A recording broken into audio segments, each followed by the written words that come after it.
Everyone, so I am real sorry that I've been absent online. I thought I was going to be able to film like a pack with me. I have like 4 dresses and shoes that I'm supposed to do a try on haul for, and things kind of got messed up this month. The beginning of August was so stressful. I had to redo my work budget and things kind of like were a little hiccup with that. Got that squared away, and I was supposed to go camping, which I ended up going, but 3 days prior I got an infection like in my ear, and it kind of spread and it went in my eye and my eye swelled up. Thank God I had antibiotics and it cleared up right before I was supposed to leave, so I didn't get any filming done. So what you're about to watch is a Get Ready With Me. I filmed this about a week and a half ago. This was the Get Ready With Me where I kind of explained what led up to me reconnecting with a sibling from my father. So I hope you enjoyed that, and I hope to get back to my normal scheduling where I upload twice a week. I'm gonna film tomorrow my try on haul. I am working almost a full week now, so I took on extra hours, but I'm gonna really work hard to keep my scheduling here. I know I don't have a lot of followers, but I do enjoy this very much. So I just wanted to just briefly update you why I haven't been online. I think it's been like 2 weeks and I hate that, but that's what you're gonna be watching now, is my Get Ready With Me and talking about my situation currently. So I will see you in my next video. Bye guys. Hi all my beautiful friends, long time no talk. I haven't filmed a Get Ready With Me in so long. This month has totally kind of kicked my butt. July has been extremely busy. I had to do my rebudget for work. I didn't know if my little dog came in.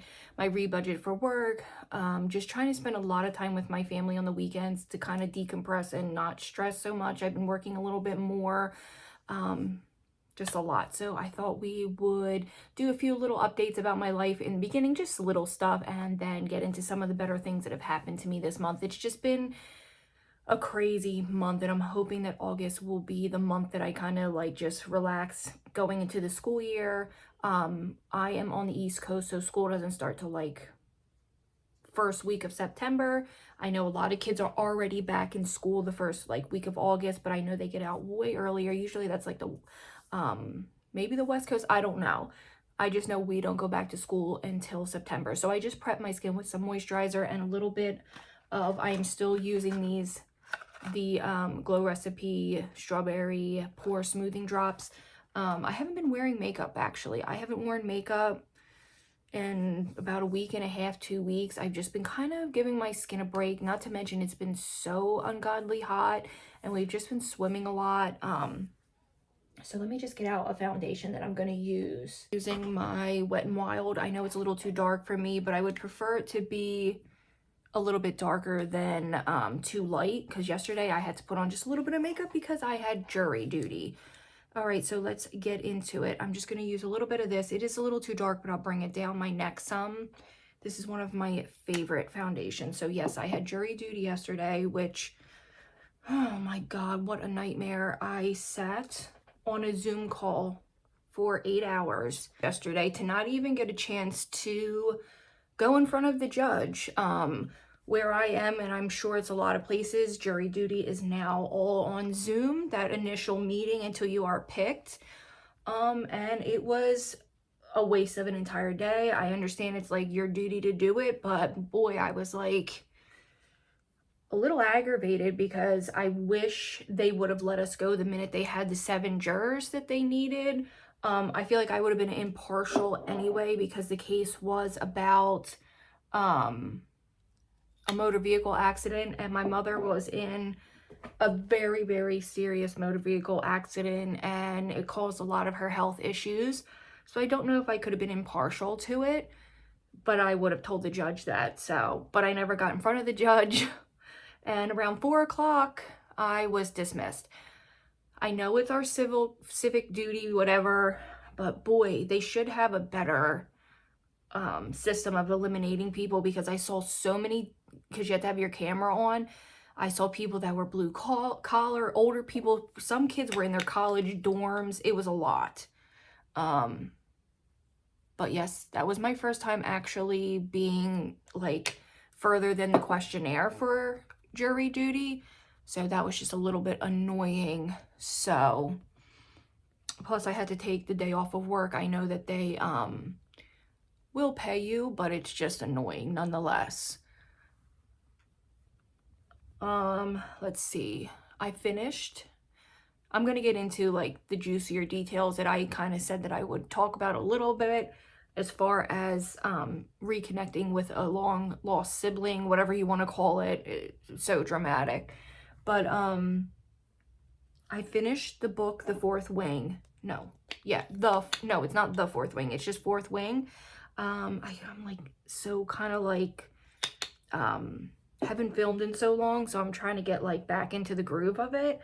My daughter goes back to school, like I said, in September, so I'll be able to get back into my regular scheduled filming. But I read Fourth Wing, you guys. It was 10 out of 10. I am like such a book hangover, so sad it's over. Was probably, I know it's been divided, like some people aren't sure why it's so hyped up. But if you're a fantasy lover, it was like Game of Thrones and Hunger Games had a baby. I just really, really enjoyed it a lot. It was so good. I just ate it up. I would have read it a lot quicker if I wasn't so busy and it wasn't summer, but I was able to read about 50 pages a night, and it was so enjoyable. I thought I had convinced my husband to actually pick it up and read it. But you know how it is with non-readers. It's like pulling teeth to get them to pick up a book. But if you were like on the fence about The Fourth Wing, I don't know why I keep saying The Fourth Wing. It's just Fourth Wing. I definitely highly recommend it and think you will really enjoy it. All right, I'm going to get this foundation actually kind of worked out, and then we'll go from there. So I have my foundation on. And we're going to work on a little bit of concealer and a little bit of bronzer. So yes, I finished reading The Fourth Wing. It was very, very good. Now I'm reading Kingdom of the Feared. It's a third installment in that Kingdom of the Wicked series, which so far it's so good. I've only read a chapter last night. I'm also watching a new show. It's such an older show. I never got a chance to watch it. It's with Bill Paxton. It's called Big Love, and it's about the polygamous community. I think it's from like 2006, you guys. It's so good. I really, really am enjoying it. It's just a fun little, you know, kind of more of a, just like a, it's just not a serious show. It's kind of just fun. So I'm kind of just enjoying that, watching something just fun and light. And then we did a 1-week trial for the Apple TV. I don't like it, so we're gonna just cancel it. But in the meantime, I am finishing up that series, Blackbird, and that is really intense, really good. It's basically about the guy, Jimmy Keene, I think his name is. I can't remember. But Larry Hall is the serial killer, and he has to go into a seriously like crazy prison in order to get him to confess to being a serial killer, and he will be exonerated of the 10 years he's doing. And it's really, really good. I'm like on the 5th episode, I believe. Definitely recommend it if you're looking for something short, pretty intense, and true crime related. That was one of the questions they were going to ask you, is like, what television shows do you watch? What radio station do you listen to? What newspaper do you read? What magazines do you read? And I thought to myself, like, what an odd question.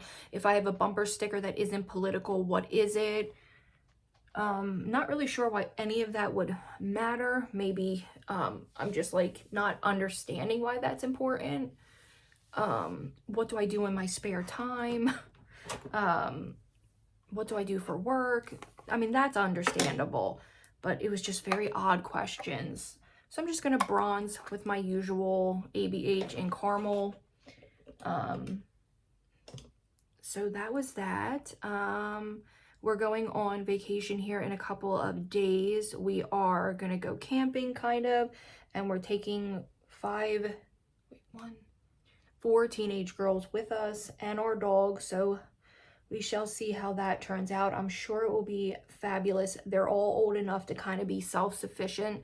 So my husband and I will actually just be able to kind of relax. That's what we're looking to do, you know, end summer out, just having some fun. Now, let's see. I think that's pretty much it. Nothing really important kind of happened in July other than just like getting my work together or things like that. Except I know that most people are probably here, well, not most people, but my few friends on here are probably interested in how in the world we ended up reconnecting, me and my sibling. So it's kind of hard for me because my mother passed away. So I don't like painting her in a terrible light because she's not here to, one, defend herself. So it's kind of difficult for me because I don't want anyone passing judgment. She was a very, very young woman when she met my father. She was probably only 18 years old, which would have made him 25. And I feel like that age gap, while it is still legal, I feel like you get in certain phases in your life where age doesn't matter. So like my daughter's 16 right now and my sister's 23. So they're at an age where they're relatable in some ways, where they can still go shopping together. They kind of are relatable as far as like the lingo, things like that. So I feel like you get to certain age gaps that they don't matter, like a 30-year-old and a 35-year-old. You're still at a close enough age gap that it's enough of a relatable lifestyle. But then I feel like there's some age gaps that it's not, and I don't see what an 18-year-old and a 25-year-old would have ever had in common, except that my mother was living a lifestyle that made her much more mature for her own good in many ways. My mother always was like that. She always kind of drank and did drugs and was in that scene for many, many years, actually till almost the day she passed away.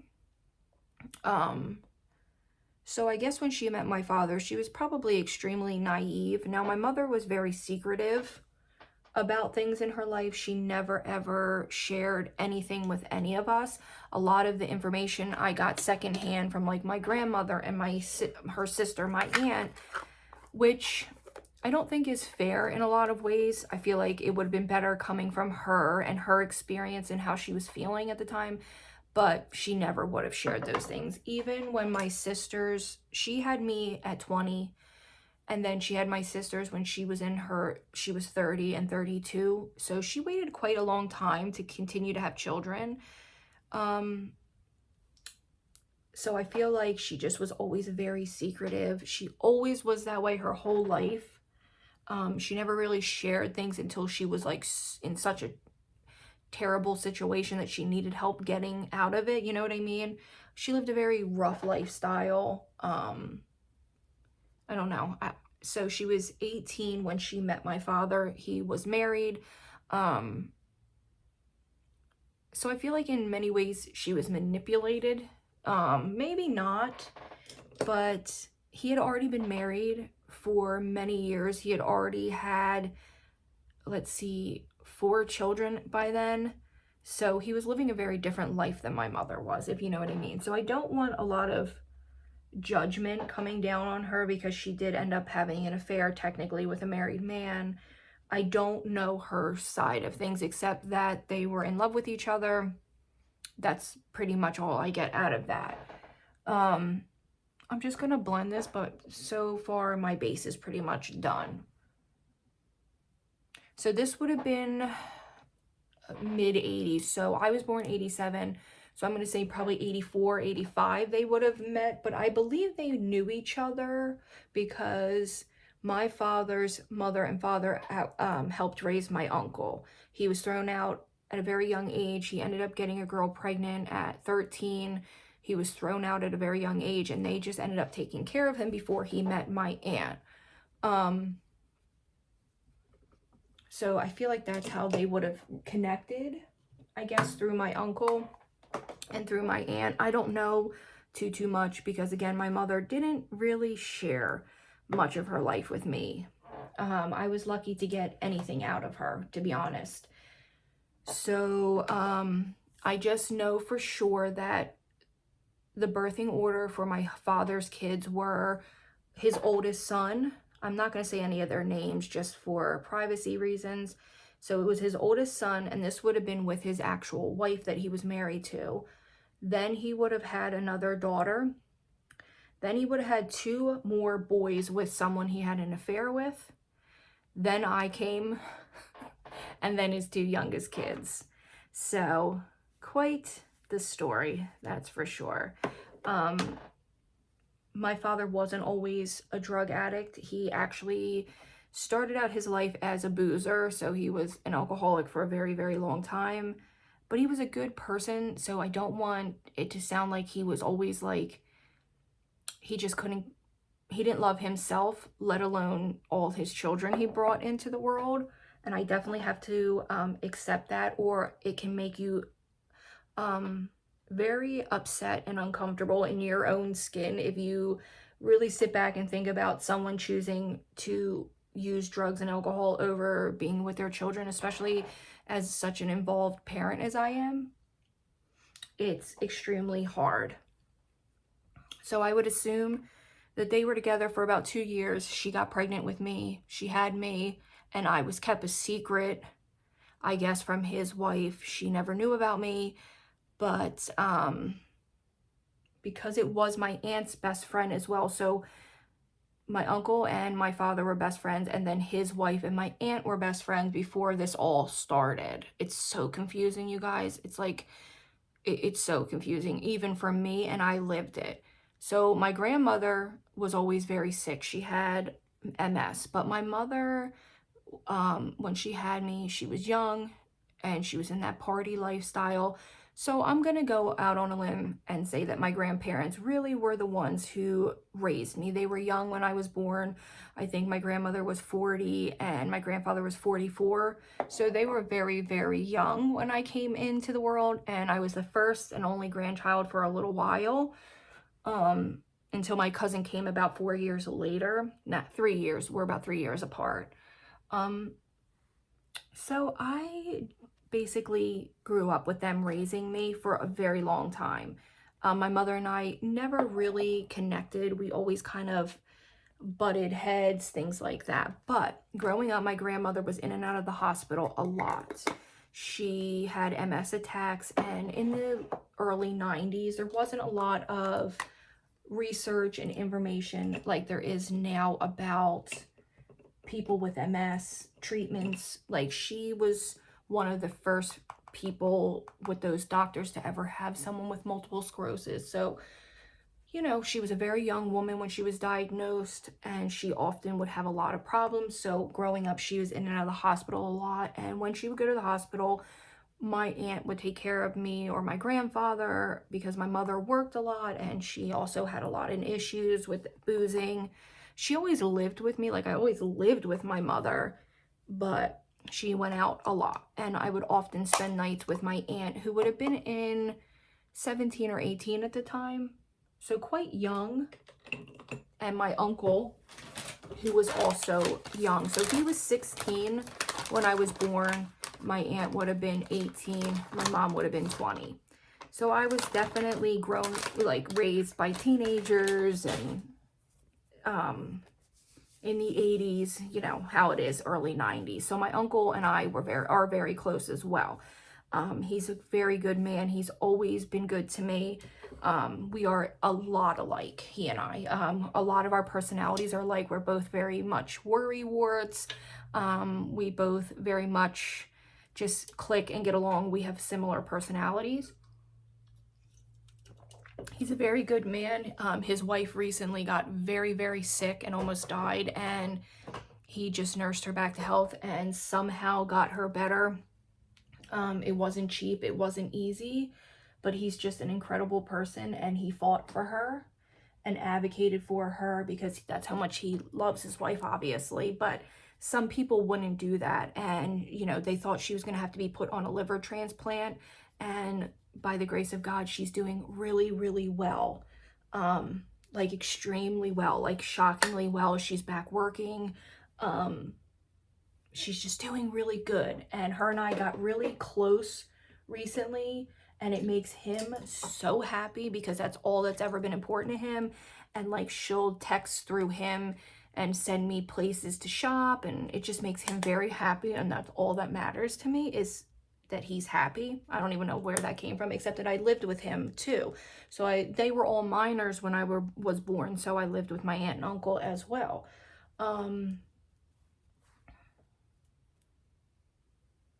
My life story is kind of crazy. So my grandparents divorced when my mom was little. Then the year I was born, my grandfather moved back in after being separated from my grandmother for about 20 years.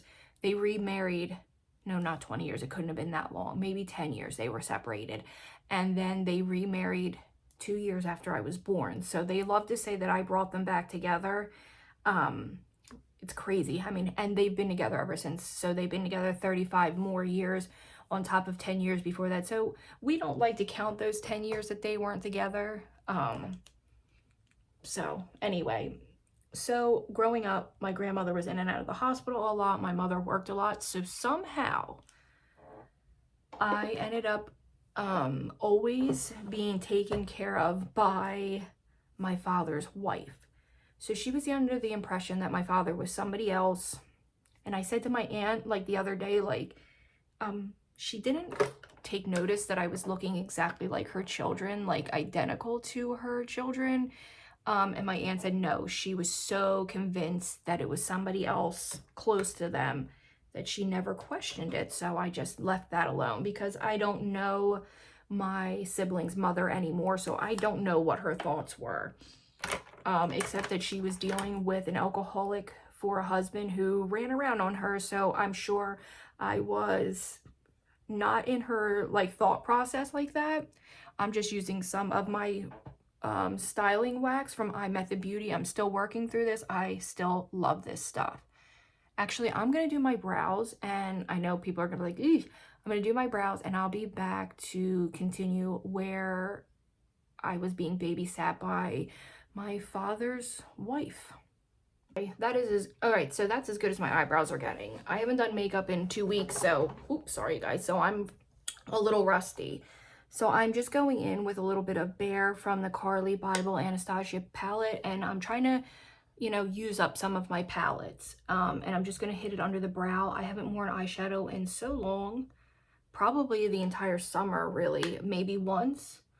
Okay, so my grandmother's in the hospital. She has no idea who's actually babysitting me. So my aunt was supposed to be watching me. I don't know if she worked. I don't know if my mom knew. I don't know.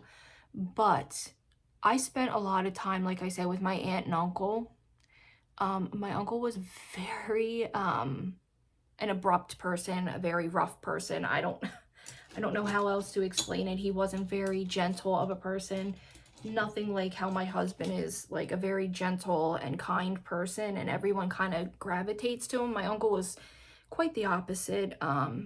So he thought nothing of bringing me places. He probably should have gotten permission by my mother, and same with my aunt. So my father's ex-wife, or wife at the time, was watching me for majority of that summer. I would believe it was a summer because there was a swimming pool, a little tiny plastic swimming pool, so it had to have been summer, and I could have only been about 4 because my cousin would have been about 1.5 years. She never was cruel to me. She took good care of me under the circumstances, because sometimes I think about it and it kind of makes me ill, because had she known, she definitely could have done something.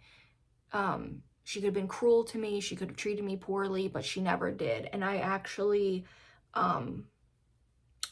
really, really gravitated towards her older daughter, who would have been, she was born in 83, so she was about 4 or 5 years older than me. I think she was born in 83. She ended up living a very difficult life as well, a very sad life. It's not really my story to tell. She's unfortunately passed away about 7 or 8 years ago. She lived a very rough life like my father did. So I remember throughout the years, there was 3 of my uncles. Well, there was 3 of them in the group. There was my uncle, his friend Harry, and then my father Pat.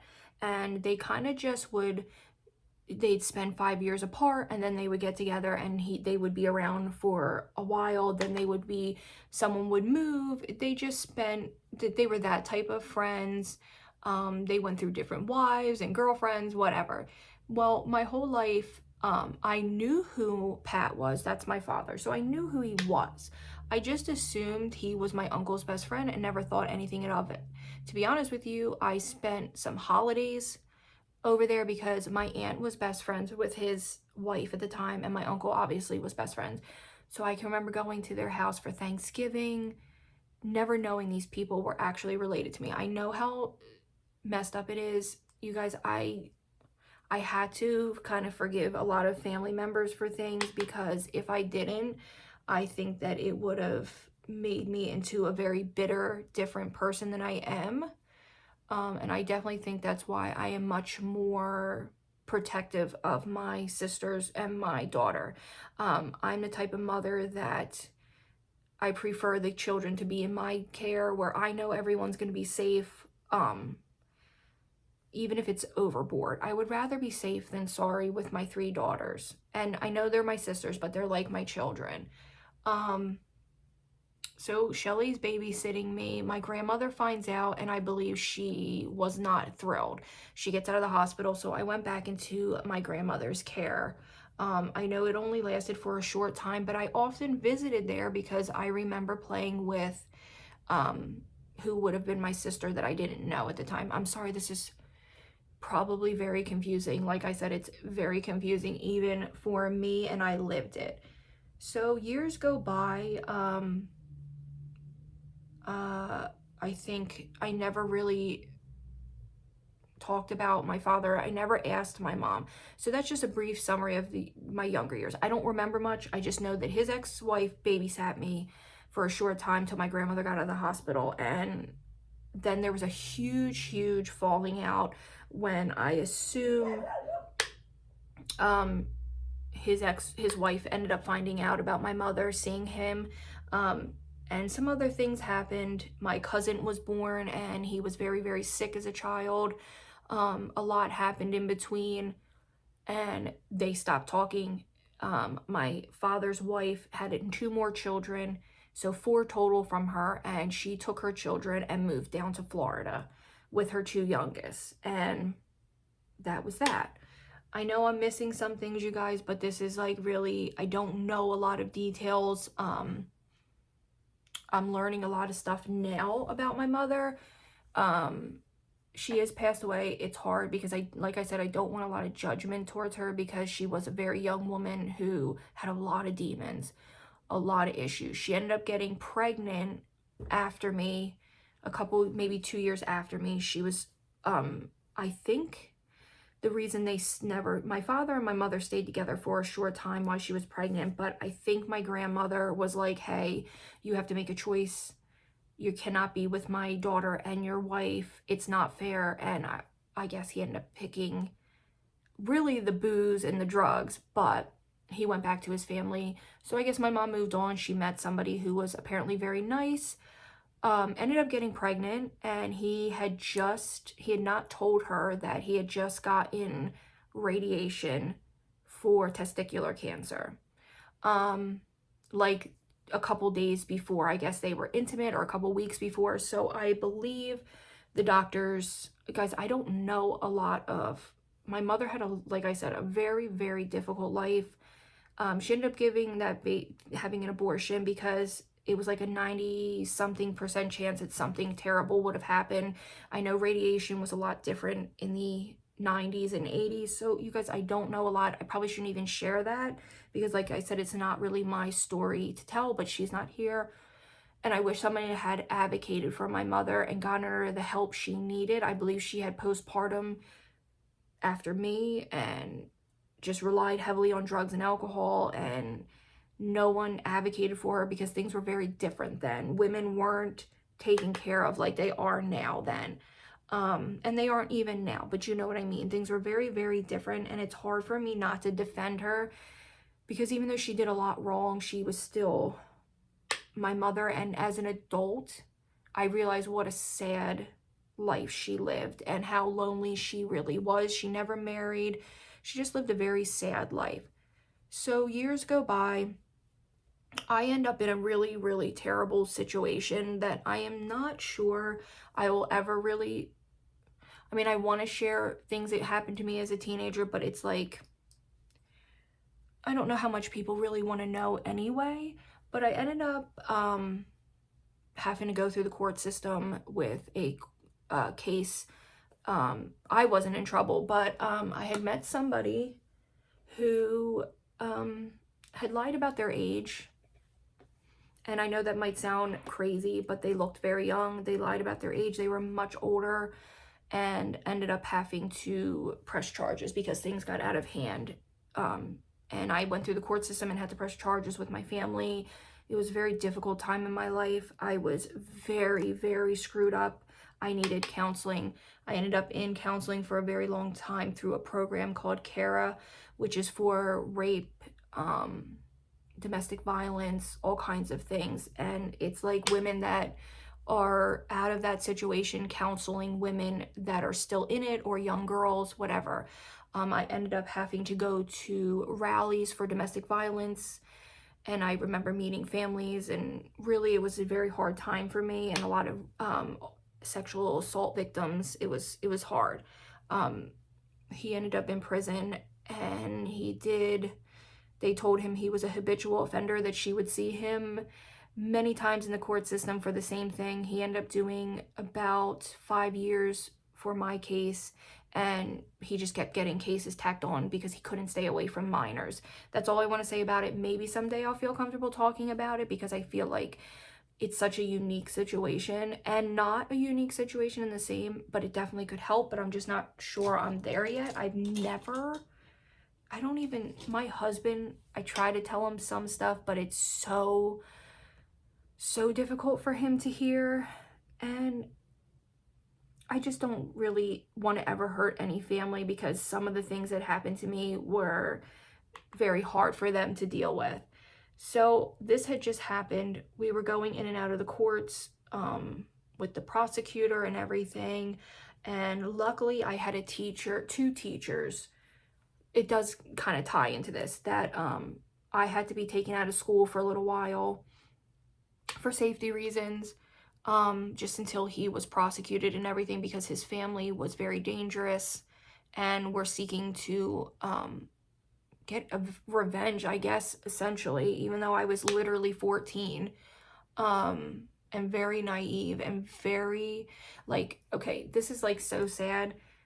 I'm gonna definitely make sure you people understand, like, this video is can be upsetting, but like, you guys, I grew up in like a very naive situation. I grew up very, I was still playing Barbies before I met this person. Like, that's how naive I was. Knew nothing about men, knew nothing about intimate situations. Like, I knew obviously a little bit, but I grew up in a Catholic school. So I knew basically the barest of minimum. So I went from playing with Barbie dolls to thrown into a court system and thrown into a very just terrible situation. So my life turned upside down very fast. So I went from playing with Barbies and my cousins to going to the hospital a lot because of mental health issues. That's when all my kind of problems started.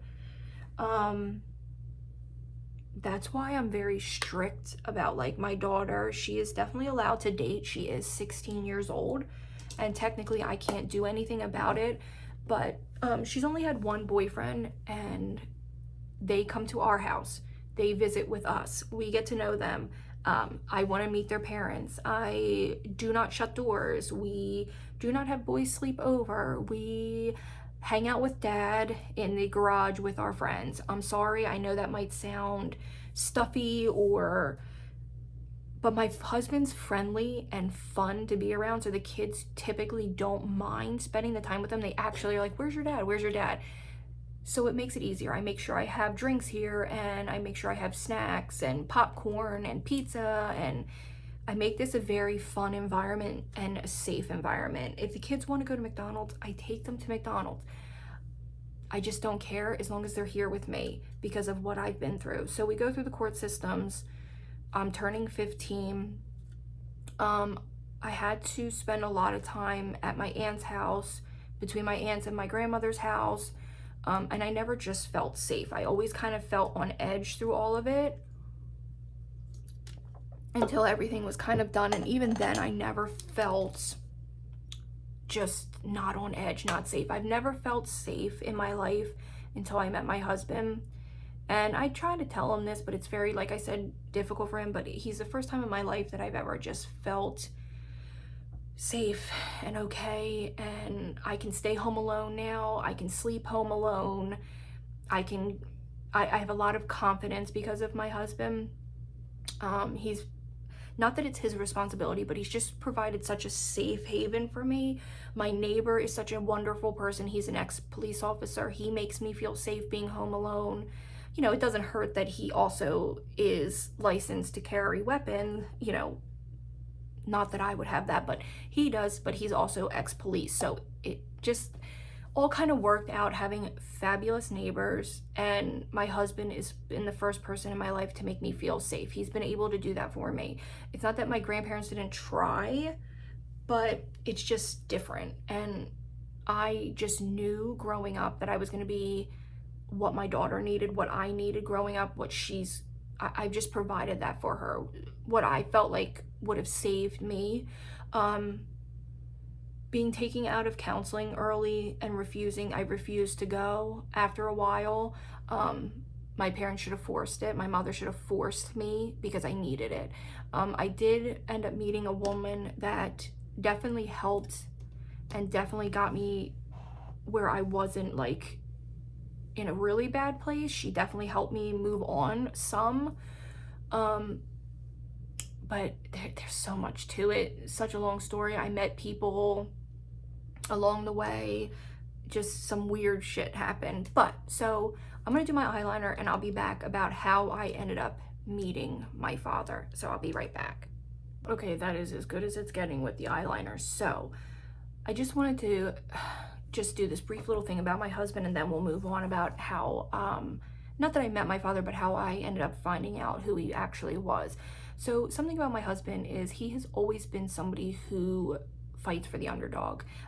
He's always been somebody that advocates for people. And just a brief story of like what I mean by that is that my husband works in a very not so nice place in Philadelphia. He does bricklaying, and they're doing cobblestone in the like inner city, and there is a humongous homeless population that lives right there, and he knows how I feel about that because that's how my father, the end of his life was. And I always say to him, like, we could have been there. Had anything in our life turned differently, we could be homeless and we could be living the same life. So just be as kind as possible. And there's a couple of the homeless people that like are repeatedly right there, and he he won't give them money, but he feeds them. And he often gives them like the rest of his lunch, or takes leftovers from the night before and he feeds them. And we don't have a lot, but we give whatever we have a little extra of, and they get pallets upon pallets upon pallets of water that the job doesn't pay for. They just have so much water because it is so hot in the city, it's ridiculous.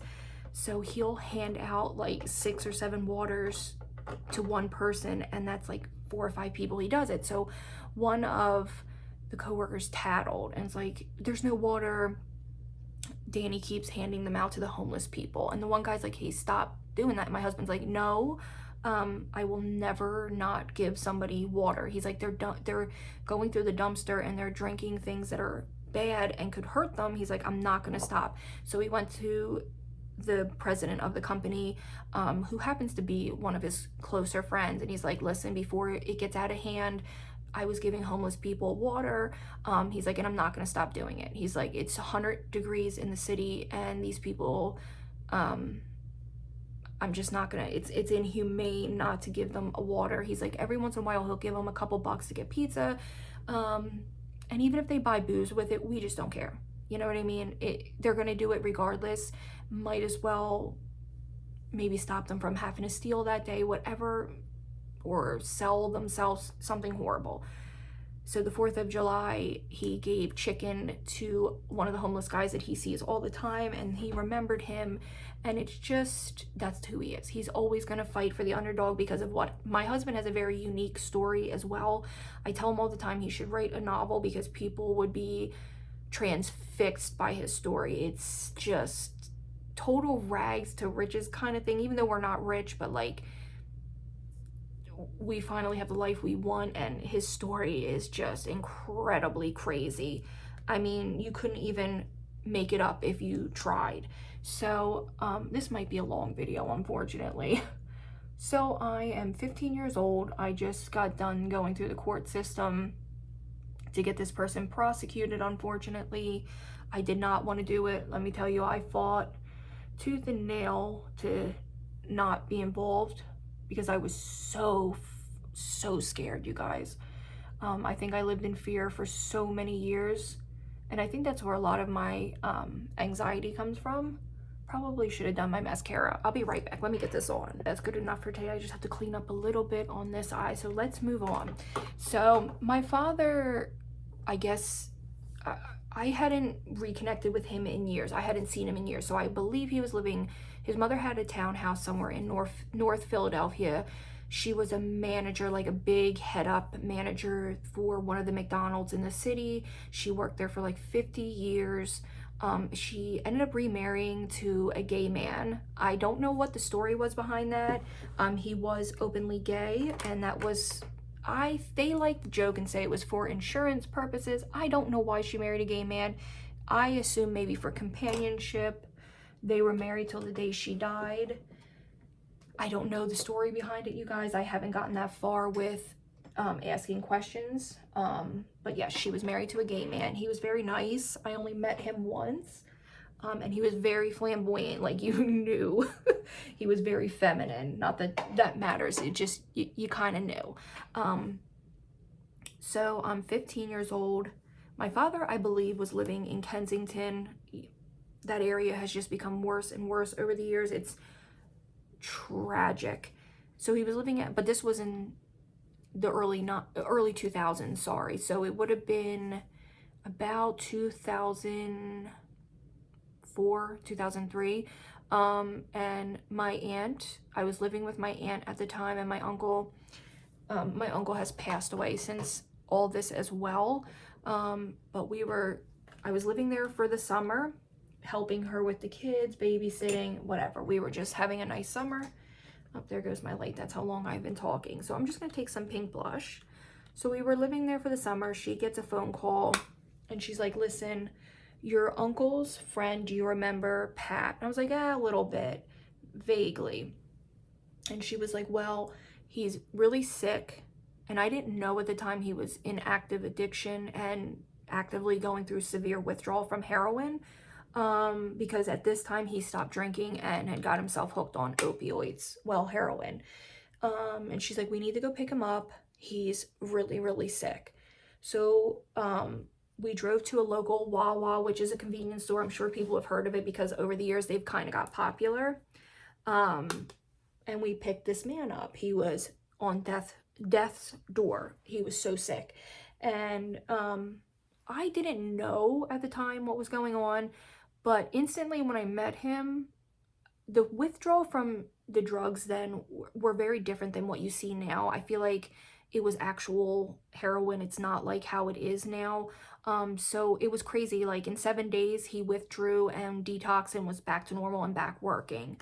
You can't do that anymore because you never know what's actually in the drugs. I am a big advocate of not taking anything. I tell my daughter no drinks, no gum, don't touch dollar bills, just don't take anything, nothing, not food, not money, nothing from people, because it just takes a small amount of that fentanyl to literally just kill so many innocent people. And now that they can make it look like a pain pill is even more like traumatic and scary to me. So we picked this man up, and I instantly just feel like a connection, and I probably shouldn't even have been around him. How like absurd. I would never let my daughter around somebody detoxing, because it's scary. So I thought he was just like extremely sick. Well, at the time, my grandmother was being treated at the pain clinics. This was before narcotics were like knew a lot about it, and how addictive it was. So one of the narcotics they gave her for her MS flare-ups was methadone. I had never heard of it at the time, and I never knew it was used. Obviously, why would I? Was 15 at the time. It was used as a maintenance for getting off of opioids. I assume she helped him with the methadone. I don't know. I know at the time, nowadays, it's almost like it's forbidden to give your prescription to people. I understand it was probably not the right thing to do, but we couldn't get him in a methadone clinic right away because there was a wait, I assume. So she did what she could in the meantime. I don't want any judgment passed on her either. I know this sounds so bad, you guys. My life is like, it's much better now, and my daughter has never been exposed to any of the shit, but I think about the things that my family allowed me to see, and I like cry for my younger self. It like, and my poor husband, it just makes me sick. And my sisters, it's just like, oh, God, why didn't our mother protect us from all this shit? So I felt this weird connection with him. I didn't know at the time he was my father. I just knew that I felt very close to this person, and I felt the need to nurse him back to health. So I never left his side the whole time he was sick. He ended up getting better and being clean, and I believe he went to the methadone clinics where he would get his daily dose, and he stayed clean for a while. And he ended up actually like working with my mother and my aunt in the one restaurant they were working at. And things were good for a while, and I just assumed he was my uncle's friend, and we just had a close bond. We would cook dinner together. Nothing weird ever happened. We just were very close, and I thought nothing of it. So now my uncle's mother, who didn't raise him, she threw him out. For whatever reason, he reconciled with her years later, and she would come around when she needed something. When she needed her car fixed or whatever, she would come around. So my uncle had a half brother. He had his full brother, and they were much older, and then his half brother was my age. She ended up marrying a younger man years later. He was about 2 years older than me, so I was 15 and he was 17 at the time.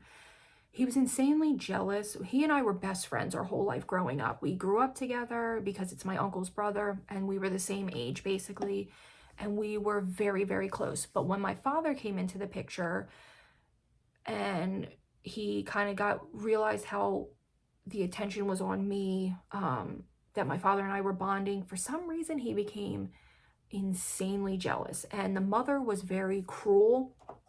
And I told this person, my friend at the time, and my uncle's brother, that I felt very close and a connection that I couldn't explain. Well, he repeated this back to his mother, I suppose, and his mother ended up telling him, well, you know, that's her father. And out of anger, he was also was friendly with the person that ended up going to jail because of me, or because of the situation with me, not because of me. I was still being kind of, that situation was really bad. They ended up telling me out of anger. One day they said, you know what, you know he's your father, don't you? And I said, wait, what? And I was so heartbroken and so devastated, and I never told anybody. So I kept it to myself, and I kept saying little things to I'm heartbroken, and I kind of stopped talking to my uncle's brother for a little while. They kind of knew something was wrong because we were together every single day. Like, he lived with my mom and I for a little while. My uncle is through marriage, so we were never blood related, but we might as well have been. I was heartbroken because who does something like that? And I understand at the time he was still a kid and things, you can't judge. I don't know. It's not something I would have done. I found it to be extremely cruel. Whatever. So I started hinting around to my aunt. Oh, I'd be like, I feel very close to Pat. Is there anything, I just would start fishing, and I think she started to catch on. I ended up bringing something up to my mother, and my mother's reaction was quite drastic. So I didn't ask her again. So I guess I was only 15. I thought for some reason I was 16. So I'm 15 when all this is happening. I had just gone through such a horrible situation with the court systems and putting this person, being like solely putting this person in jail. It was a lot for a young kid, and I was going through a lot, and I thought maybe I found a connection with an, you know, of course I was craving something. I don't know what I was craving in my life, and I felt close to my father, but I didn't know. But then I found out in such a cruel, hateful way, and I'm fishing and fishing and fishing, and my aunt must have totally caught on, and she said to me, you know, Pat wants to talk to you when he gets home. And I kind of had a feeling that it was happening. It happened without my mother, which was completely and totally wrong. She should have been involved. She should have had a say. He comes home from work, he takes me for a walk, and he says, you know, I'm your father, right? And I said, no, because I pretended like I didn't know. And we talked for a little bit. My mother found out, and she was very, very much angry. And I, as a mother, surprised she didn't kill someone, because I think I would have. I'm honestly surprised she had the control she did. So other things happened. We spent the summer together. My mother was quite hurt about it, the whole thing. That's basically how I found out. So I knew about the other siblings, but like I had said in that video, the mother had, I assumed that the mother didn't want me talking to the kids because they were underage, and that was fine. Turns out that my father's mother was kind of a cruel person, and it was mostly her. She didn't like my mom. She didn't believe that I was my father's at first, so she was quite cruel. I did meet her once when I was in my early 20s, right after I had my daughter, and I never went back to see her because she was just very cruel to me. And then now up to present day. I know there's a lot in between. It's just this video would be too long to even begin the in-betweens. I can definitely do different types of stories and tell more about different things that happened to me growing up. So here we are, present day. So about 3 weeks ago, I was talking to my aunt, and I was like, you know, this is so crazy. This is how insane this is. I was talking to my aunt. I just got off of work, and we were just talking at my grandmother's house, and I'm like, you know, I miss, you know, my father sometimes. It just makes me sad. And she was talking about my mom, and I'm like, you know, it's just sad that I have a whole family out there that I don't know, and I've just accepted that it's never going to happen for me. And I was just asking her a few things, and we dropped it. I swear to you guys, on my mother, the next day, I got a friend request from my youngest sibling, from my father. Now, I have 2 more sisters from my mom, and they're much younger than her even, but my youngest sibling from my father. And I'm like, oh my God, I was so scared. I called my husband, and I'm like, he's like, accept it. I'm like, I can't, I'm too scared. What could she possibly want from me? It's been so many years, over 15 years. Like, what could she want from me? And I was scared. You guys, I was so hesitant, because I'm like, you know, if she's like, if she asked me for money or something, I don't know how I would feel. Like, I don't know why that was my first thought. I thought, like, I don't know how I would feel. I think I would be heartbroken.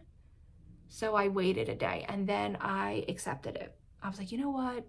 My uncle said to me, if that happens, you block them. That's all that can happen. And then, you know, and you just block them and you don't answer. So I accept the friend request, and a day goes by, and I get a message that says, my mom and my grandmother told me that I had a sister. And basically it said, and I think she's you. And it had a bunch of exclamation points. I'm like, okay. I'm like, well, if you're Pat so-and-so's daughter, then yes, it's me. I said, because of privacy and not knowing who knew about me, I never reached out. Now, meanwhile, the oldest son lives, I swear to God, he lives 20 minutes from me now. The other ones live down in Florida, but the oldest son still's in New Jersey, and he lives 20 minutes from me. That's what I was telling my aunt. I'm like, can you believe I have a sibling that lives 20 minutes from me and I don't even know them? So she says, I just wanted to let you know too.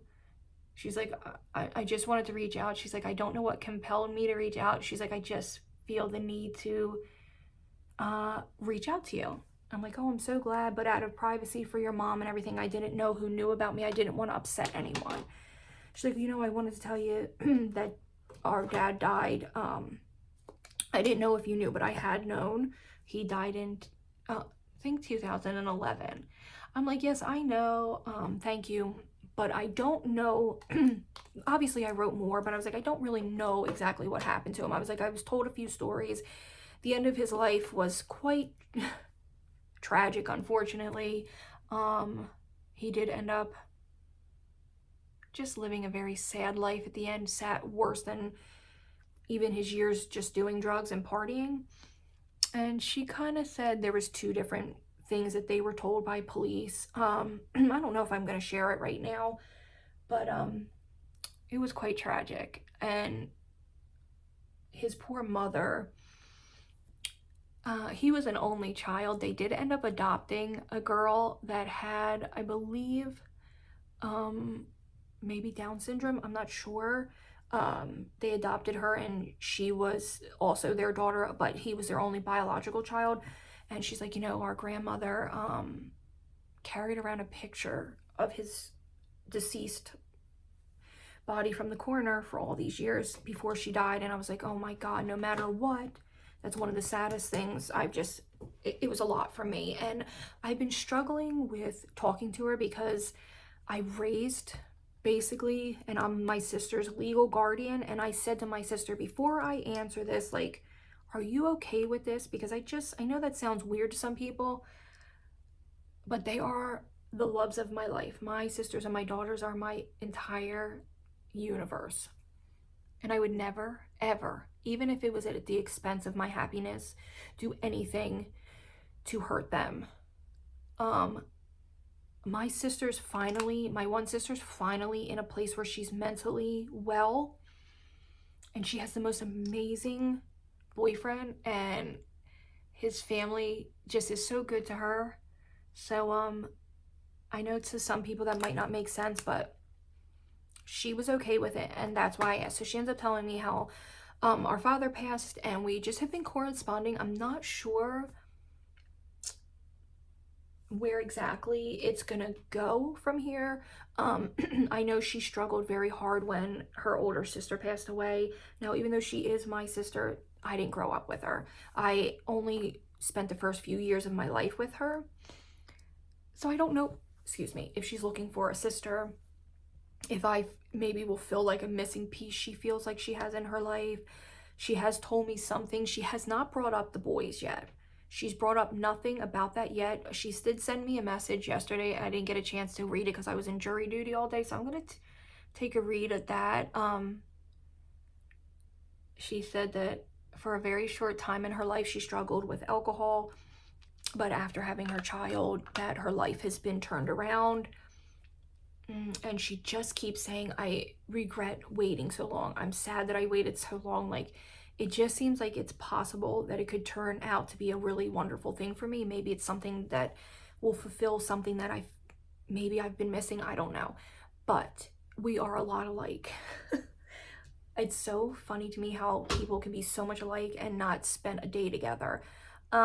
We both are, she's at vet tech, and I've been considering going to vet school. It's just we have a lot of things in common for people who have never spent a day together, and we look identical. It's uncanny how much we look alike. She just has her natural hair color, which would be brunette. Our father had almost black hair. He was 100% Irish. He had bright blue eyes and black hair. So we look alike, and I finally realized who my daughter looks like. Aside from looking like her father, she looks exactly like my father's children. So I am going to go get dressed, and I will be back to end this with you guys. I know this was very, very long. I can't even imagine that anyone would get through this with me. But if you're here at the end, I do appreciate you listening to me, and If you think of anything you want me to elaborate on or more stories I can tell, I definitely can get into it. Here's the thing about the story about meeting an adult man and thinking he was not. It's a very triggering story, and it can probably be very difficult for people. I feel like my story would definitely help people, but I feel like it can be extremely overwhelming for some who have had similar experiences. I've begged my husband to come on here and tell his story because he was in one of those wilderness schools. He was sent away. He just has an incredible story. He lost his mother when he was 6 months old, to a very tragic ending. It's just like an incredible story. And sometimes I think that we were both like kind of made for each other here to like just save each other. But let me get dressed, and I'm just very thankful if you've made it this far.